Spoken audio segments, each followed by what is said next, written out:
Bienvenue au dernier étage du Shard, la plateforme d'observation la plus spectaculaire de Londres.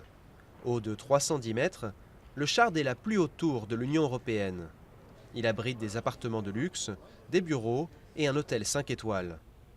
Et pourtant, le Shard ne s'est pas installé dans la City, qui accueille la plupart des grands projets. Il surplombe la rive sud de la Tamise, un quartier autrefois populaire, qui connaît aujourd'hui une régénération sans précédent. Londres est une ville ancienne, fondée par les Romains il y a 2000 ans. Elle est constamment en train de se régénérer. Ce qui est formidable à Londres, c'est que cette ville ne s'arrête jamais. D'une certaine manière, c'est un trait bien britannique. La notion du commerce, des affaires, on l'a dans la peau. Grâce à des bâtiments comme le Shard, la City n'a plus le monopole des affaires.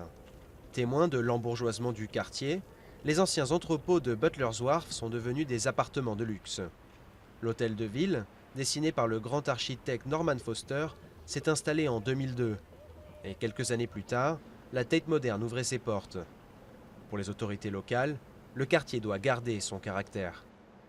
Les projets que nous menons ne détruisent pas les logements que nous avons déjà ici. Ces logements vont rester en place. Il y aura de nouveaux emplois, de nouvelles opportunités qui viendront de nouveaux habitants attirés par ces projets.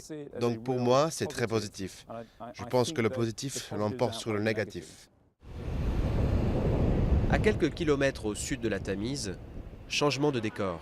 Dans le quartier d'Elephant and Castle, la Strata Tower est la seule tour à être sortie de terre. Et les habitants de la cité de Highgate, qui ont dû quitter leur domicile, attendent encore les effets de la régénération.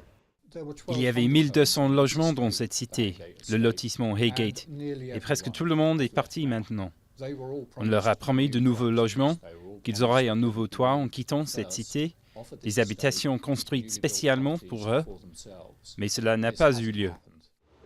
Un prix à payer pour une transformation spectaculaire qui fait de Londres une ville à part parmi les capitales européennes.